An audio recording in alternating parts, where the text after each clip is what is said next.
Story 1. Frozen Alone. 76 Hours in the Yukon Blizzard. Chapter 1. The Sound of Silence. It was supposed to be a simple weekend escape, a solo trip to reconnect with nature away from cell towers, inboxes, and traffic. 35-year-old Mark Hastings, a seasoned outdoorsman and photographer, had spent years exploring the Canadian wilderness. But even for someone like Mark, nature has a way of humbling the most prepared. He set out from Whitehorse in early January, just as a low-pressure system was forming farther north. Locals warned of worsening weather, but Mark was confident. His custom-outfitted Jeep Wrangler was built for rough terrain, and he had an insulated tent, backup batteries, freeze-dried food, and a satellite phone. The plan was to reach a remote section of the Yukon River, photograph the northern lights, and return by Monday. He'd logged every GPS point in advance, printed physical maps, and left a detailed itinerary with his sister. That was Friday morning.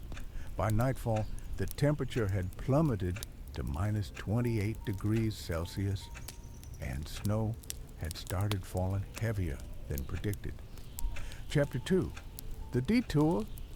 About 80 kilometers from the last sign of civilization, a felled tree blocked the main forest road. Mark decided to detour through a frozen creek bed, a shortcut he'd used years ago. But this time, the route was deeper in snow, and the Jeep's tires sank fast. He tried winching himself out, but the synthetic rope snapped. Within minutes, the back half of the vehicle was buried in powder. Frustrated but calm, Mark pitched his tent beside the Jeep. His weather app, via satellite signal, forecasted worsening conditions, but only for 24 hours. "I'll dig it out in the morning," he logged into his pocket journal. No big deal. Chapter 3. Whiteout overnight. A blizzard hit. When Mark woke at 5:47 a.m., the wind was screaming. Snow had piled nearly a meter high against the tent flap. The Jeep was gone from sight, just a smooth white hill where it had been. The heater was dying. Batteries drained faster than expected. Mark's breath formed thick clouds inside the tent. Even small tasks, zipping a jacket, boiling water, took triple the time. He radioed out a brief message. "Stuck. Not critical. Hunkering down. We'll update in 12 hours." That was the last transmission anyone received. Chapter 4. 24 hours in. By Sunday morning, Mark's food rations were fine, but water was a concern. His bottles were frozen solid, and melting snow used up precious fuel he had to conserve. His extremities were already showing signs of frostnip, a precursor to frostbite. Fingers lost feeling, toes began to sting. He knew the timeline. "I need to stay moving," he told himself. Outside, visibility was zero. Winds gusted over 70 kilometers per hour. The tent shook like a paper bag. He started taking short walks around the camp to generate body heat. But walking in a whiteout is disorienting. He nearly wandered downhill before realizing the snow pattern had changed. That's when he saw the first wolf tracks. Chapter 5. The wolf sign. The tracks weren't fresh, but they were large, maybe from a lone male or part of a pack. Mark had seen wolves before, usually at a distance. They typically avoided people, but hunger changed everything in the wild. He scanned the tree line, nothing, just howling wind. Still, the knowledge that something else had passed near his shelter unsettled him. He picked up a hatchet and kept it near his sleeping bag that night. The blizzard howled on, hammering the tent with snow like a drumbeat. Hours passed like days. Chapter 6. Into the white. By Monday morning, Mark realized he had a decision to make. His satellite phone had lost its signal. Batteries were gone. Solar chargers were useless in this weather. The tent was beginning to collapse under the weight of accumulated snow. He checked his topographical map. The nearest ranger outpost, an old one, possibly unmanned, was 18 kilometers southeast. If I don't move now, he thought, I won't be able to at all. He wrapped heat packs against his chest and groin, layered every piece of clothing he had, sealed his boots with emergency tape, and wrote a note. Heading southeast. If I don't make it, I love you. Don't let this be the last story you tell about me. Then he stepped into the blizzard. Chapter 7. The Slog. Each step felt like lifting cinder blocks. Snow reached his thighs. Trees were caked in ice, making navigation hard. The wind erased his tracks behind him. But Mark had one advantage: years of wilderness experience. He used a compass, followed elevation patterns, and marked branches as he passed. He sang out loud to stay conscious. Every hour he stopped to eat a piece of protein bar or suck on ice chips to stay hydrated. At one point, he hallucinated voices calling his name. Then came the river, half frozen, crusted with snow. A risk. He crossed it slowly, belly down, spreading his weight. The ice cracked once beneath him, but held. Chapter 8. Collapse. At hour 62, Mark collapsed beneath a pine. He was shivering uncontrollably. Not a good sign. Shivering meant his body was trying to generate heat. When that stopped, he knew death would come fast. He built a crude windbreak, using fallen branches, piled snow for insulation, and curled into a fetal position. He dreamed of warm rooms and firewood crackling. Then came darkness. He woke to the sound of a snowmobile. Chapter 9. Rescue 2 local trappers had seen smoke the day before, a flicker between trees, maybe from his stove. They returned with a snowmobile, checking the old ranger post area. That's where they found Mark, semi-conscious, lips blue, face iced over, but alive. He had walked 14 of the 18 kilometers before collapsing. Mark was airlifted to Whitehorse General Hospital. 3 toes were frostbitten beyond saving, but he survived. Epilogue. Mark returned to the Yukon 9 months later, this time with a documentary crew. He found the Jeep, buried but intact. The note he left in the tent was still there. He keeps it in his wallet now. Don't let this be the last story you tell about me. It wasn't. Story 2, Trapped Beneath. The Mine Collapse of Coober Pedy. Chapter 1, The Last Descent. Coober Pedy, South Australia, March 11th, 2017. It was just after 6 a.m. when Ethan Walker wiped the sweat from his forehead and stepped into the mouth of the opal shaft. The heat outside was already climbing past 30 degrees Celsius, but underground it stayed a cool, ghostly 23. He'd worked this mine with his best friend and co-owner Dylan Rourke for 6 years now. The operation was small, barely legal, and entirely self-funded. They weren't striking rich with flashy gems, but the opals they did find kept the lights on. More importantly, they fed the dream.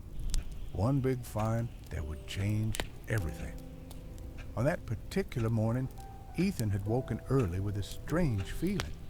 His partner Dylan was running late, but instead of waiting, Ethan took the old steel ladder and climbed down alone. It would be hours before anyone knew he had vanished beneath the earth. Chapter 2, Routines. The shaft dropped 25 feet straight down into the belly of the desert, then tunneled west in a series of narrow, twisting corridors. These tunnels had been dug mostly by hand and Pneumatic drills, reinforced in some places but not all. Ethan's routine was always the same.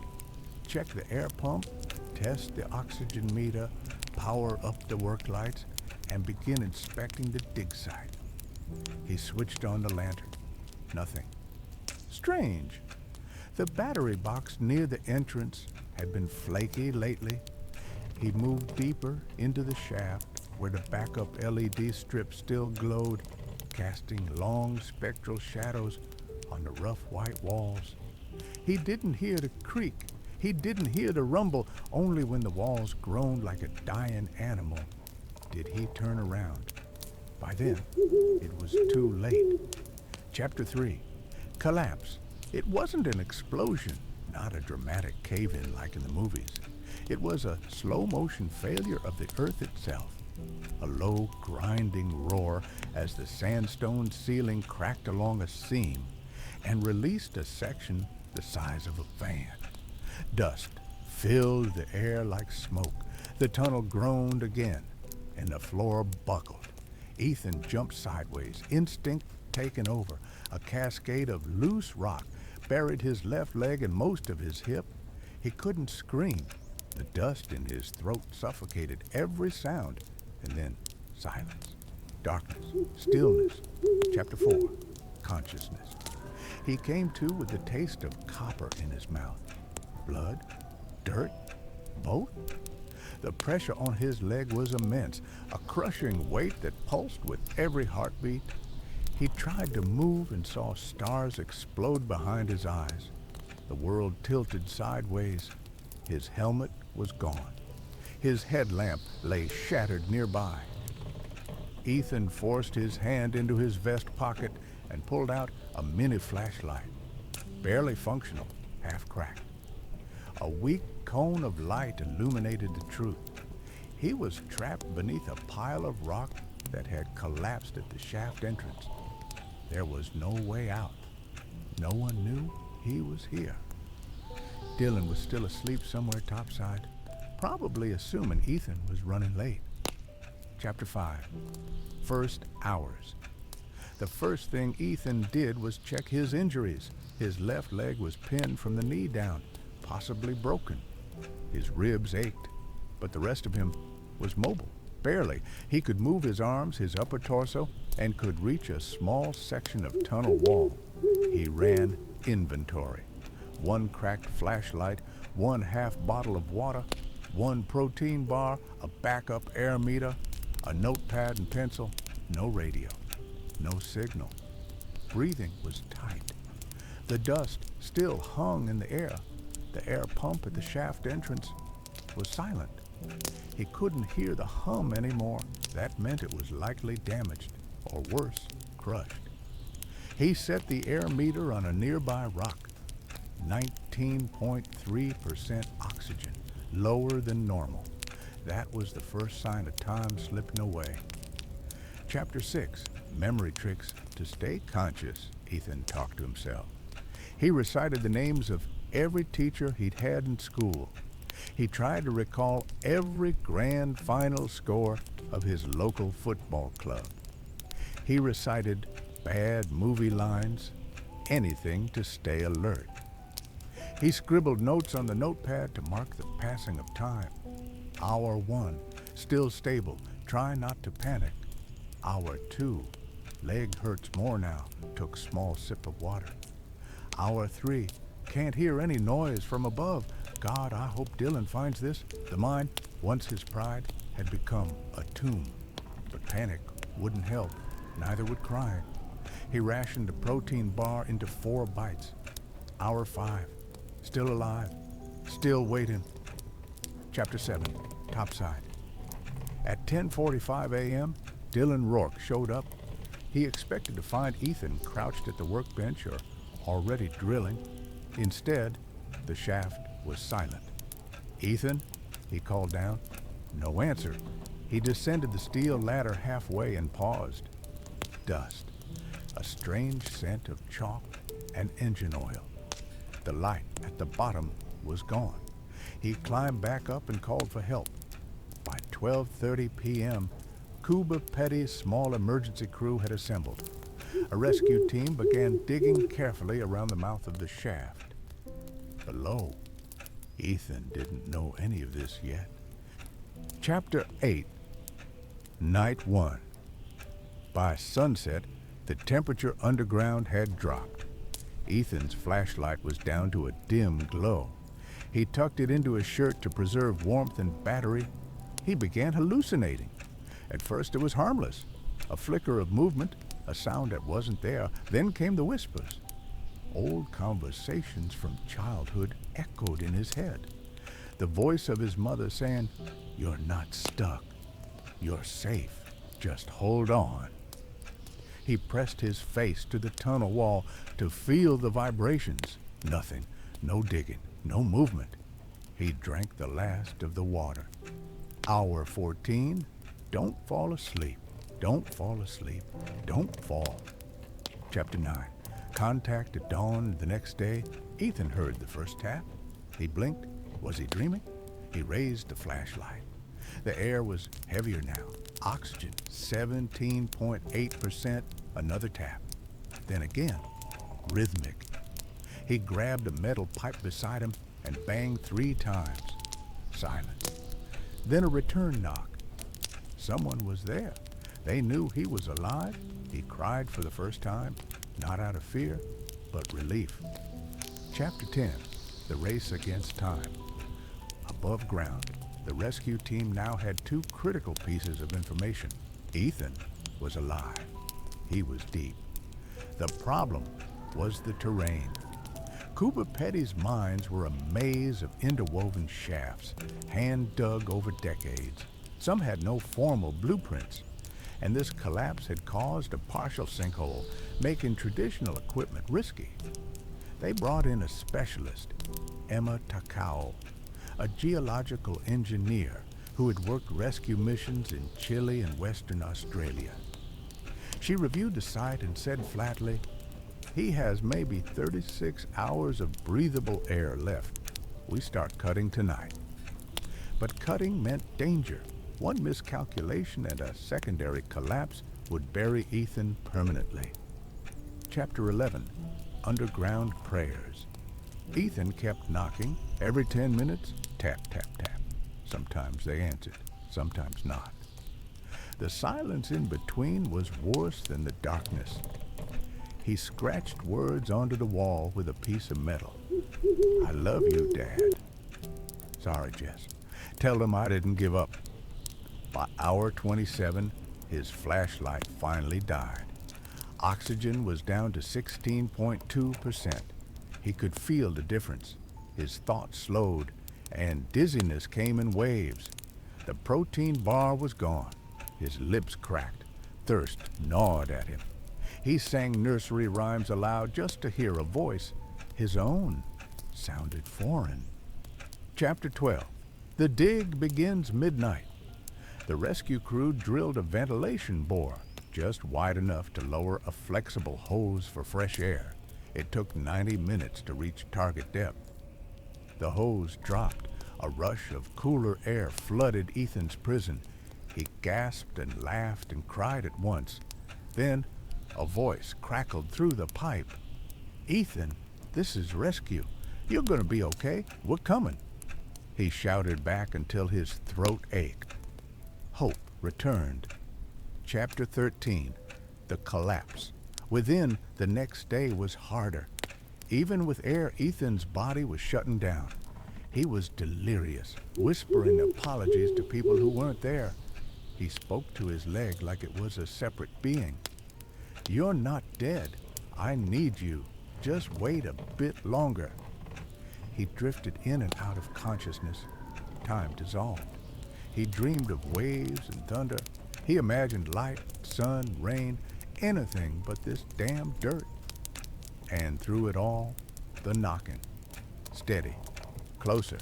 Chapter 14, Breakthrough. Hour 54. They reached him. The drilling team broke through the side wall of the tunnel just 3 feet from where Ethan lay.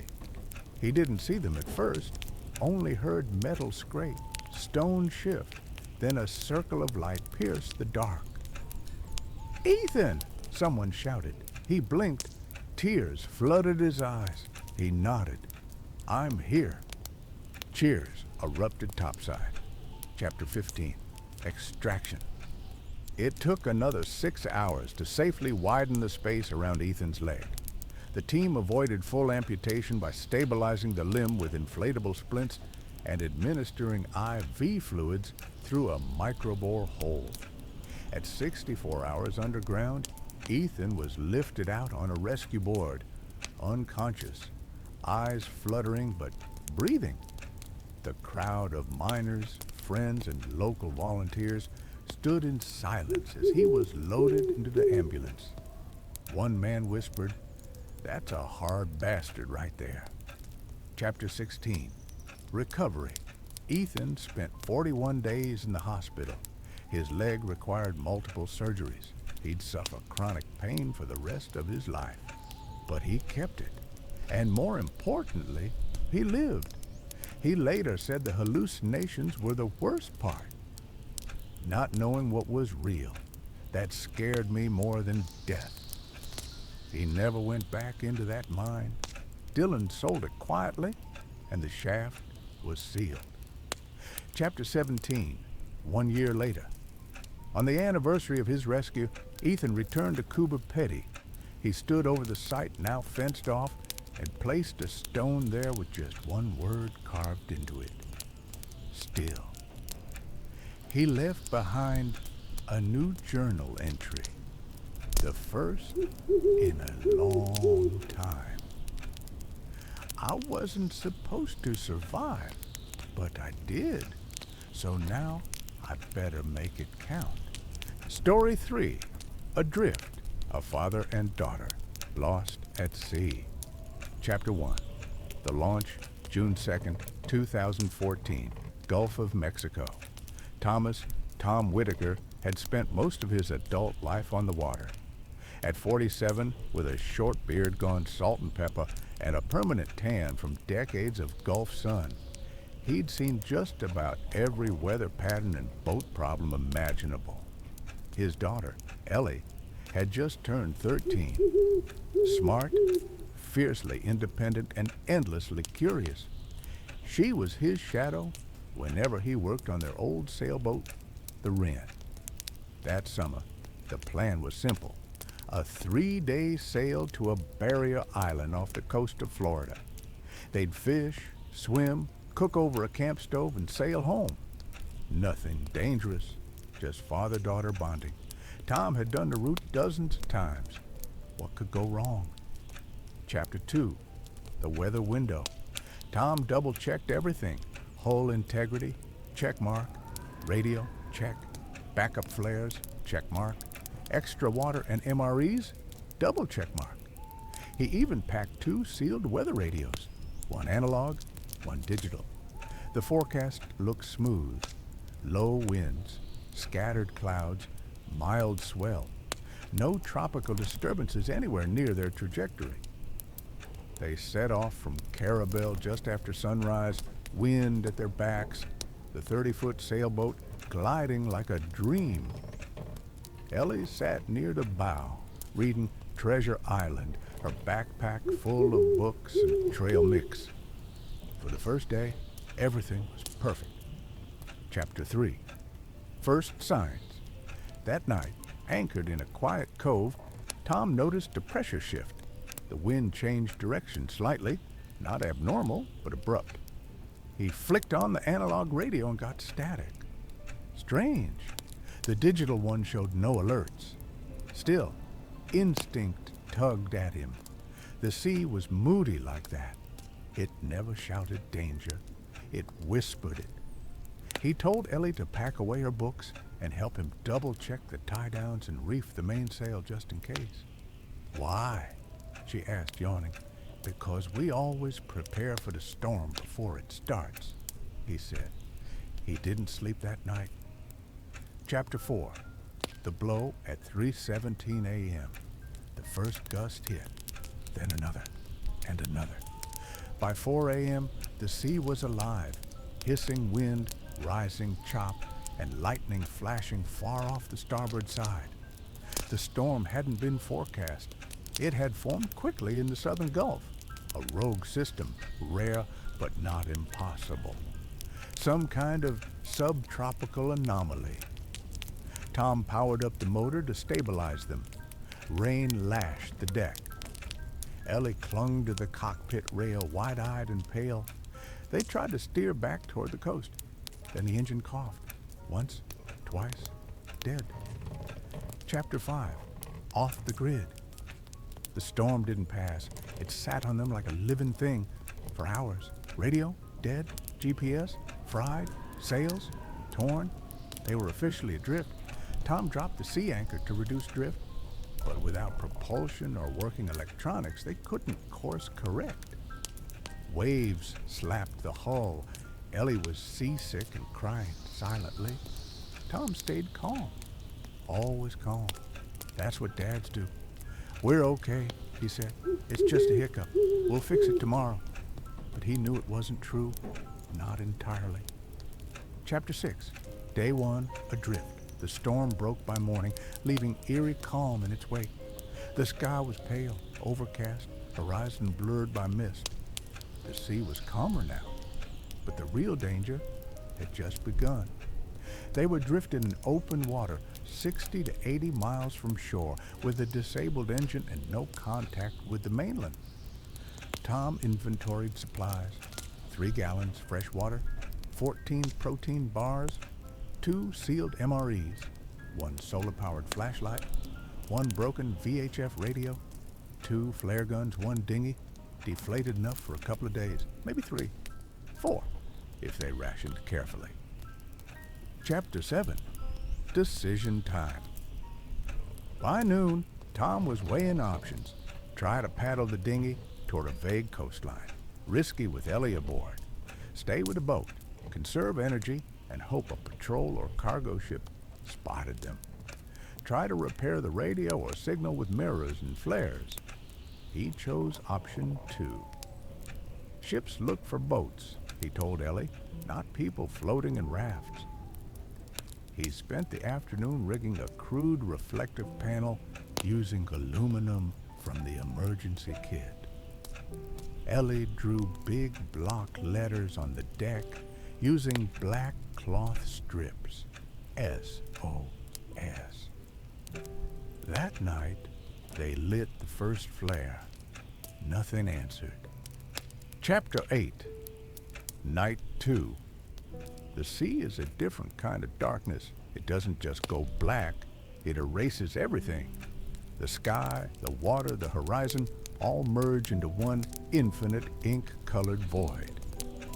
Tom lay awake on the deck, half covered in a thermal blanket, listening to the small creaks of the Wren shift against low swells. Beside him, Ellie slept curled in a ball, wrapped in an extra sail.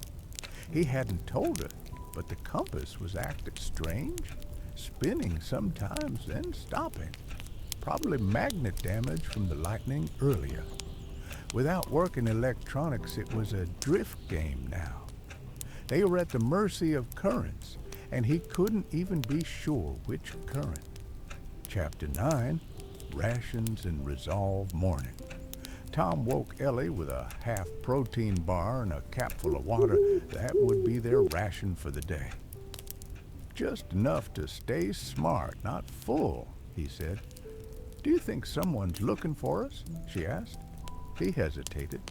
"Yes, and we're going to help them find us." They spent the day scanning the horizon in shifts. Ellie built a small logbook in her sketch pad. Day 2. Still floating, no ships. Dad made me laugh with a story about falling off a jet ski. Tom rigged a crude sail using spare line and canvas. It didn't steer, but it moved. A slow, almost imperceptible pull toward the northeast. At dusk, they saw a shape on the horizon. A cargo ship. Huge, towering. Tom fired a flare. No response. The ship moved past, its path unbroken. Chapter 10. Currents. By day 3, Tom suspected they'd drifted into the loop current, a warm oceanic conveyor belt, that moved through the Gulf of Mexico and toward the Atlantic. The good news, currents eventually hit shipping lanes or coastlines. The bad news, it could carry them out into open ocean if they didn't hit the bend in time. That morning, Ellie spotted birds. Gulls, she screamed, pointed. Land? Number, just a floating tree limb, gnarled and covered in seaweed. Tom marked their position using the sun and shadow. They were moving, just too slowly. The second flare went up that night. Again, no answer. Chapter 11. Hunger. On day 4, hunger changed everything. Ellie was quieter, pale, her cheekbones more visible now. She tried to pretend she was okay, but Tom saw the fatigue in her posture, the way she leaned too much on the railing. They split a protein bar again, this time just a quarter each. Tom sipped only enough water to keep his mouth moist. The sea mocked them, a vast plain of undrinkable water stretching in all directions. Tom attempted a crude solar still using a clear plastic tarp and a bucket. It yielded only a few ounces. That night, a thunderstorm flashed on the distant horizon. They counted the seconds. 22, 23. Too far to be of use. Too close to ignore. Chapter 12. Ellie's idea. On day 5, Ellie had an idea. What if we tie all the metal things we don't need together, make them shiny, floaty, like a signal? Tom paused. It was creative, risky. They had limited gear, but it was better than sitting and waiting. They tied together reflective items, metal tools, the cracked flashlight, scraps of foil, the emergency mirror, and floated them behind the boat using a line and buoyant containers. It wasn't visible for miles, but maybe from the air? That night, Ellie cried for the first time. "Don't let me die here," she whispered. Tom held her tight. "I won't." He meant it, but deep down, he wasn't sure. Chapter 13. The drift takes hold. By day 6, they were barely talking. Energy conservation. Tom noticed that a breeze had shifted again. Cool air. The clouds above them were different now, stretched and soft, not thunderous. He checked the stars that night and felt his stomach turn. The Big Dipper wasn't where it should be. They were farther out than he feared. He spent the night trying to adjust the sail, tying new corners, cutting strips to reduce drag. A jellyfish drifted by at sunrise, beautiful, deadly, like a poem written in water. Chapter 14. Signals and silence. On day 7, the third and final flare was fired, the last hope. It burned red-orange against the morning sky. For 40 seconds, it screamed above them, arcing toward nothing. Ellie didn't even look. She just curled into the cockpit and stared at her notebook. That night, Tom opened the MREs. Their final good meal, tasteless meat and rice pouches eaten cold. It felt like a betrayal of the body to eat so little, but it was all they had. Later, they spotted a shape in the water. Fins. Sharks. 1, 2, maybe 3, circling nearby. Tom held Ellie tight that night. Chapter 15. Salt and Skin Day 8 brought sun. No clouds, no wind, just the scorching glare of open sky. It wasn't a blessing. Their skin blistered under the exposure. Ellie's lips cracked and bled. Tom's arms, once sun-bronzed, now peeled in painful patches. Every inch of shade became sacred.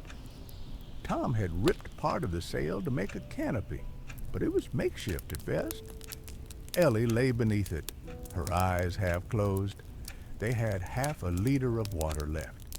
Every drop was a decision. Tom gave Ellie the lion's share. She argued, he lied, and said he drank while she was asleep. Chapter 16. Drifting Between Dreams. That night, Ellie spoke in her sleep. Fragments of dreams about school, her mom's lemon cake, and a friend named Ashley she hadn't mentioned before. Tom held her hand, listening. The hallucinations had started. He wasn't doing much better. He saw lights on the horizon that weren't there, imagined music in the wind, still no ships, still no birds. At one point, he stood up suddenly and shouted, convinced he saw land, only to fall hard against the deck, scraping his shoulder. The sea gave no response, just quiet, endless motion. Chapter 17, The Turning Point, Day 9. That morning, Tom spotted a ribbon of seaweed stretching across the water, then a bird, then another. Ellie, he said, shaking her gently, something's changed. They watched the sky for hours. By afternoon, a wooden crate floated by, battered, partially submerged, but real. Drift garbage, but coastal garbage. They were near something. Land, a shipping channel, a port. Tom's heart pounded. We might be back in range. They tied the remaining cloth into a tall flag on the mast, stood watching shifts, and kept the mirror tied high in the sun. But no ships came. Chapter 18, Storm 2. That night, the wind returned, not a breeze. A freight train of cold air barreling over the ocean. Lightning ripped across the sky. Thunder followed hard and fast. A second storm. They scrambled to batten down what little they could. Tom tied Ellie into the cockpit with spare line, holding her against him as the boat pitched violently. Waves crashed over the sides. One nearly swept him off deck. The sail canopy tore away. Gear slid across the floor, smashing into the railing. The dinghy, still deflated and strapped down, ripped free and vanished into the sea. They survived by inches. Chapter 19, Aftermath. When the sun rose again, the Wren was a wreck. The mainsail was gone, 2 stanchions bent.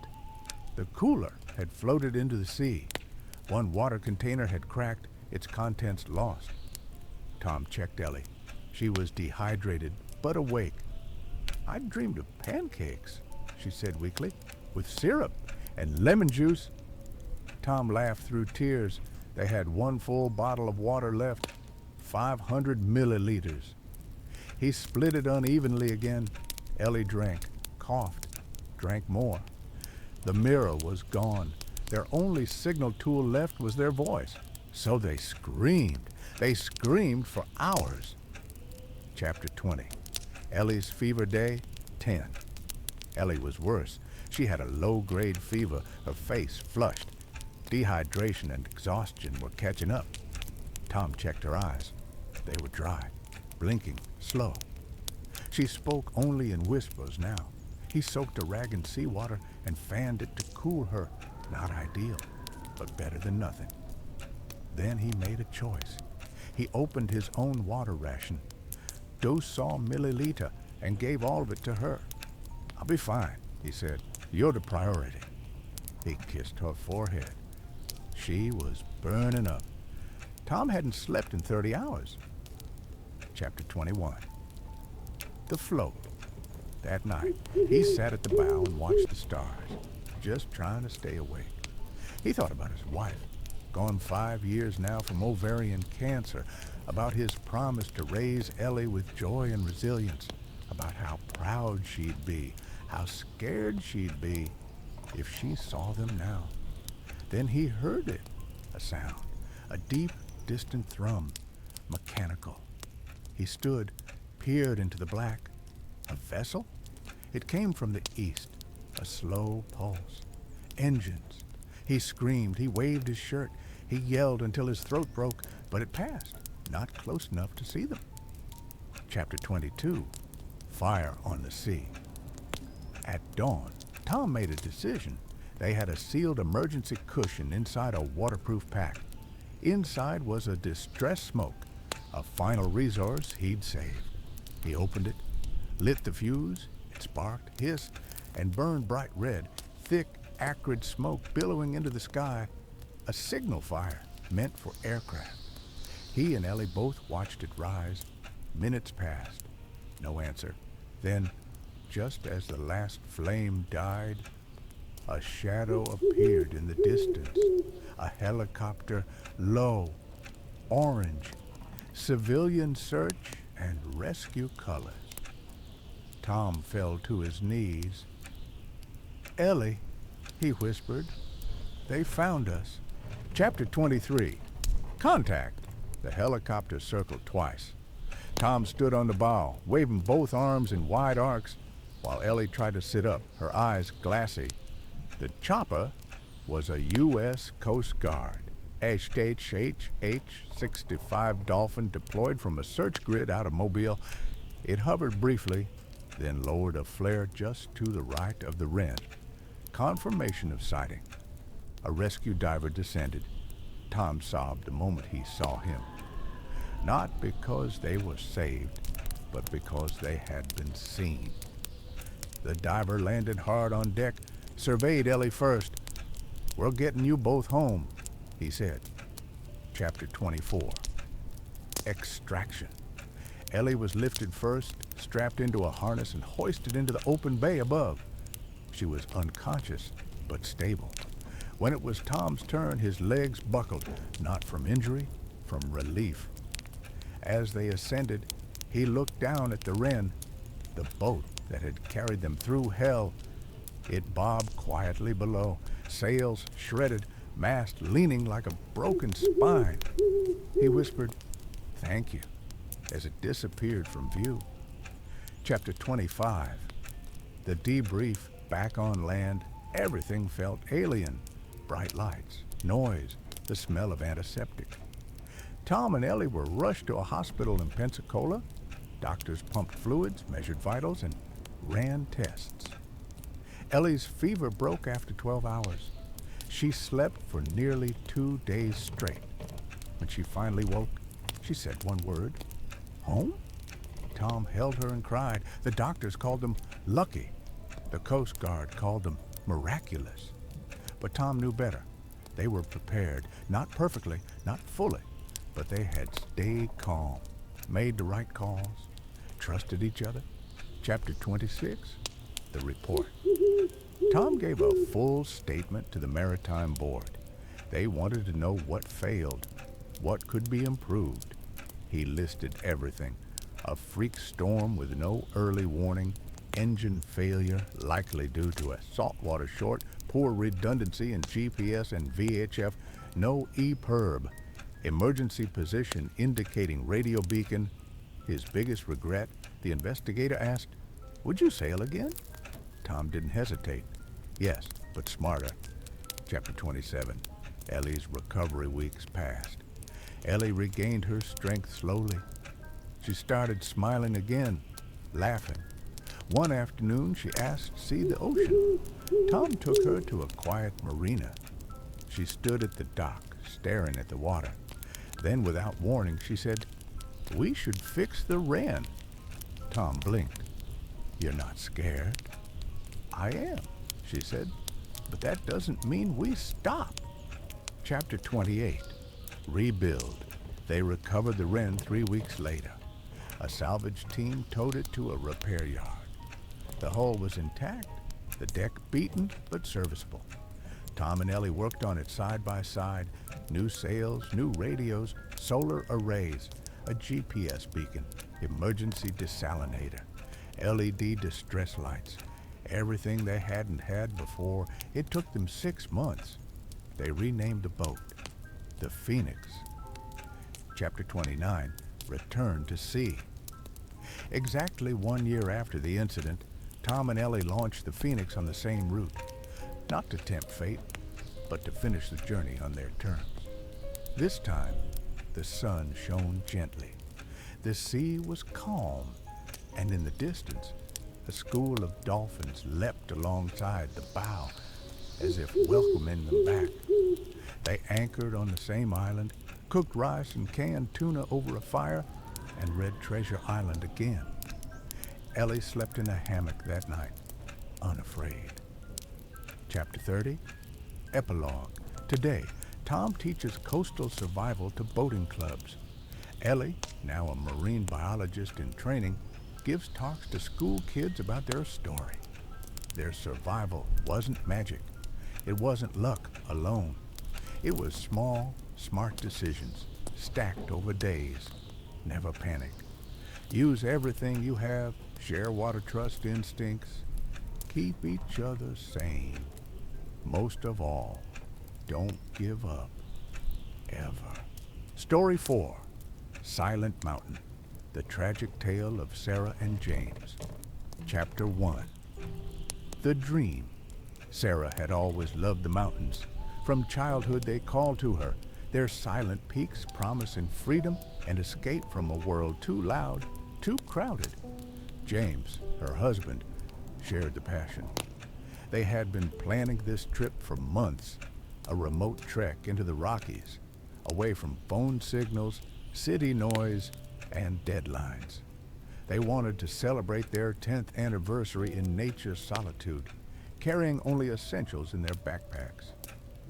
The morning was clear as they set out from the trailhead, energy high and spirits bright.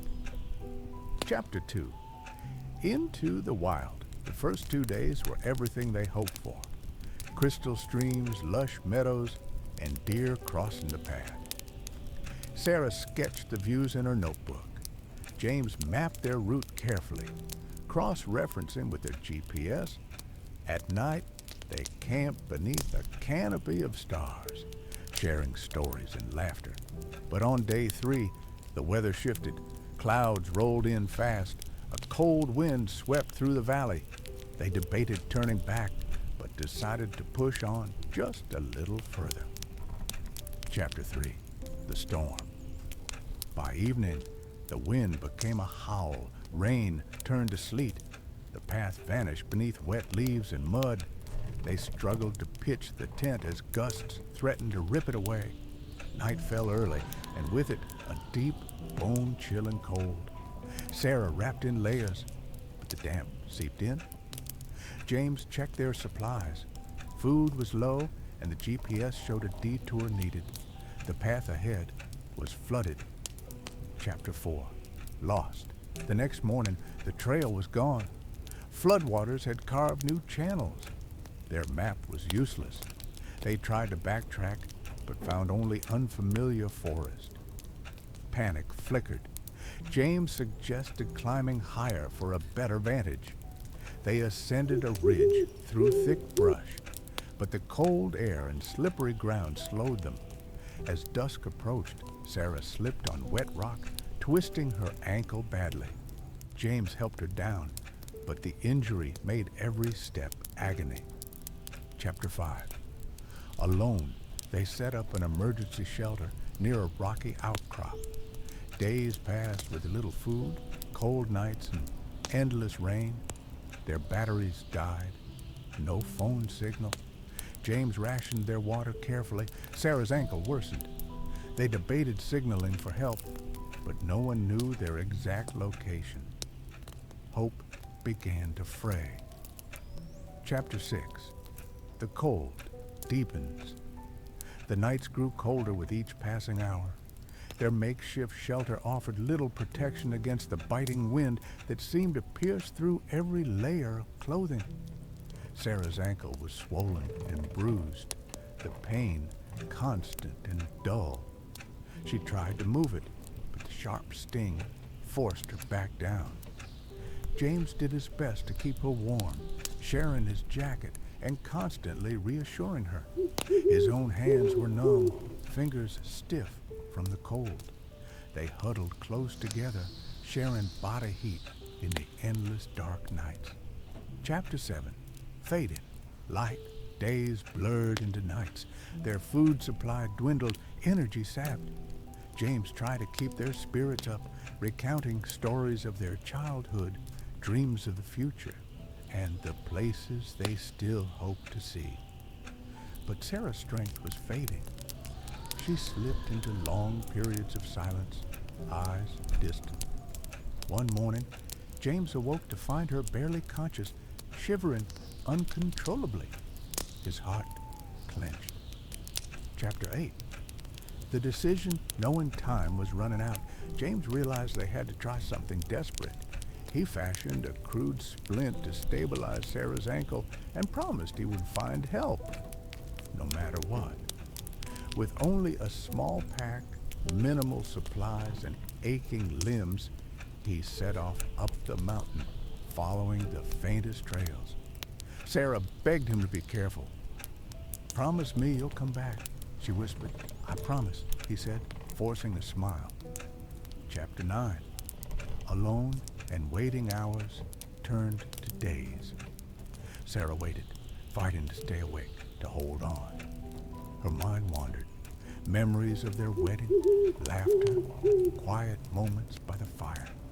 She whispered to herself, willing James to return. The cold deepened, frost forming on their shelter.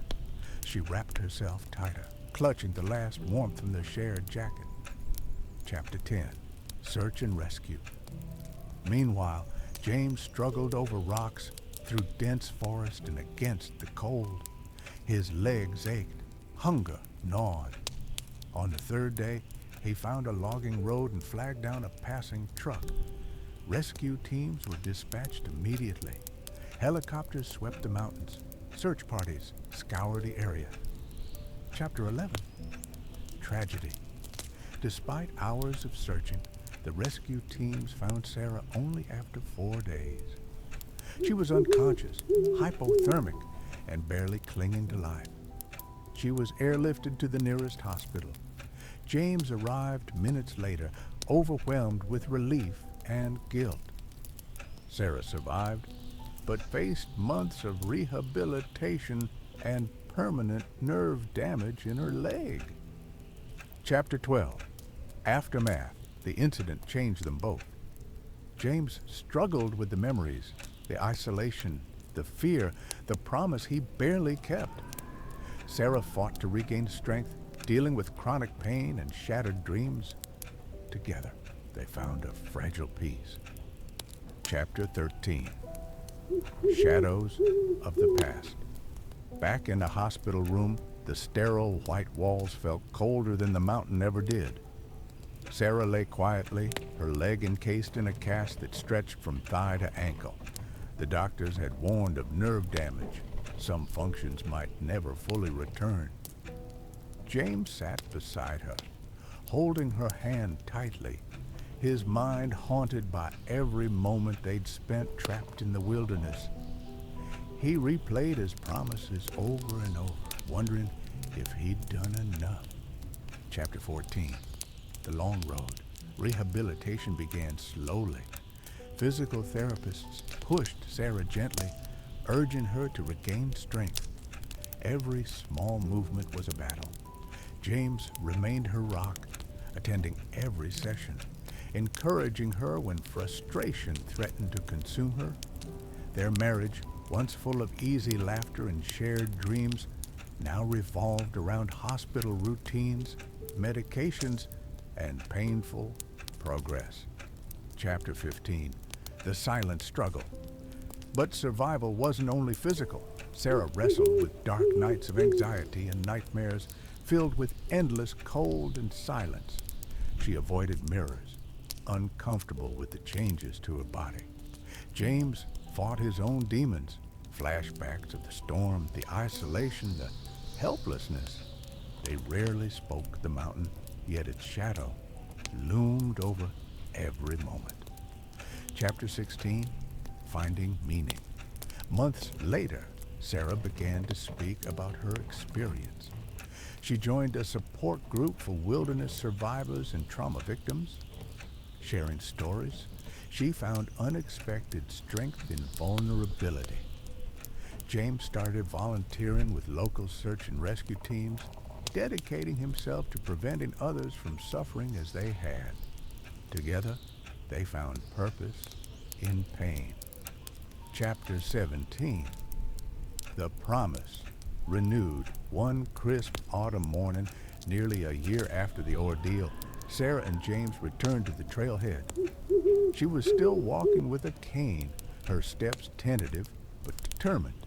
They stood side by side, looking up at the mountains that had nearly claimed them. "I'm scared," Sarah admitted. James squeezed her hand. "Me too, but we're here, together." They started down the path, slower this time, but with renewed hope. Chapter 18, Nature's Indifference. The mountain doesn't care about promises, plans, or love. It moves in its own rhythms, unyielding and silent. Sarah and James had learned this hard truth. The storm that struck was merciless but impartial. The cold that bit their skin showed no mercy. Survival was a brutal negotiation between will and nature's indifferent forces. They understood now. Sometimes tragedy is simply the cost of wilderness. Chapter 19, The Rescue Team. Behind the scenes, the rescue operation had been a massive, tense effort. Local search and rescue volunteers, rangers, and a helicopter crew braved worsening weather and rough terrain. They combed the forest systematically, following clues James had given. Days passed with little sign until finally Sarah was spotted, a pale figure near the emergency shelter. The moment was one of exhausted triumph. Chapter 20. The hospital stay after arrival, Sarah faced infections, frostbite, and severe exhaustion. Doctors warned of complications. She endured surgeries to repair damaged tissue and restore circulation. James stayed by her side, often sleeping on a hospital chair, holding her hand through each procedure. Chapter 21. The Physical Toll. Weeks turned into months. Sarah faced painful therapy sessions. The once vibrant woman struggled with limited mobility. She had to relearn how to walk, how to trust her body. Every victory was hard-earned. Chapter 22. Emotional Scars. Survival left emotional wounds. Both battled PTSD symptoms, nightmares, anxiety, and depression. They attended counseling together and separately. Slowly, through therapy and each other's support, they began to heal. Chapter 23. A New Purpose. Sarah started writing about their ordeal, finding catharsis in words. Her essays were published in outdoor magazines, warning others about the risks of mountain treks. James helped establish a local wilderness safety course. They channeled tragedy into education, hoping to spare others the same fate. Chapter 24. Acceptance. A year later, Sarah and James sat beside a campfire, not on the mountain, but in their backyard. They shared stories of loss, survival, and hope. They accepted that some dreams had changed, but life, fragile and fierce, continued. They embraced uncertainty, knowing they had endured the worst together. Chapter 25. Returning to the wilderness. Despite the trauma, Sarah felt a pull to return to the mountains, not to conquer, but to reconcile. With James, she planned a gentle hike on a well-marked trail close to town. The air was crisp, the forest alive with fall colors. She moved slowly, steadying herself with a walking stick. Each step was a triumph. Chapter 26. Memories along the trail. The trail stirred memories, good and bad. Sarah recalled her first night stranded, the biting cold and the warmth of James's presence. She paused by a stream, tracing the water with her fingers. James smiled gently. We survived because we never gave up. Her heart ached, but also filled with gratitude. Chapter 27. Teaching Safety. Together, they began leading small groups on survival workshops. They taught how to prepare for emergencies, reading the weather navigation without electronics, first aid and shelter building. Their story was a powerful lesson. Chapter 28. The Healing Power of Nature. Surrounded by trees, birdsong, and fresh air, Sarah found peace. The mountain was no longer an enemy, but a teacher. She learned to listen to its quiet wisdom. Her body healed slowly but surely. Chapter 29, Strength in Vulnerability. Sarah and James shared their story openly. They spoke at community centers and schools. Their honesty inspired others to face fears and respect nature. They showed that survival wasn't just physical, it was emotional and mental. Chapter 30, the next chapter. Life continued, imperfect but beautiful. Sarah began writing a book about their experience. James planned to expand the rescue course statewide. Together, they looked forward with hope. Their mountain story was tragic, but it was also a testament to human resilience. Chapter 31, The Unexpected Visitor. One crisp morning, a letter arrived at their home. It was from a young woman named Emily, a college student studying wilderness survival. She had read Sarah's essays and wanted to meet them. Moved by Emily's words, Sarah and James invited her over. The encounter sparked new energy in both of them. Chapter 32, Passing the Torch. Emily was eager to learn. They showed her their gear, shared survival tips, and recounted lessons from their ordeal. Emily's enthusiasm reminded Sarah and James of their younger selves. Together, they began planning community workshops aimed at young adventurers. Chapter 33, Facing Fears Again. Sarah struggled with anxiety as Emily prepared for her first solo hike. She wanted to protect her, but she also knew Emily needed to face her own challenges. On the day Emily left, Sarah hugged her tightly. "Trust yourself," she whispered. Emily smiled and set off. Chapter 34, Lessons Learned. Emily's trip was a success. She returned safe and full of stories. Sarah and James used her experience to refine their workshops. They emphasized preparedness, respect for nature, and mental resilience. Chapter 35, The Legacy Grows. The community embraced the survival courses.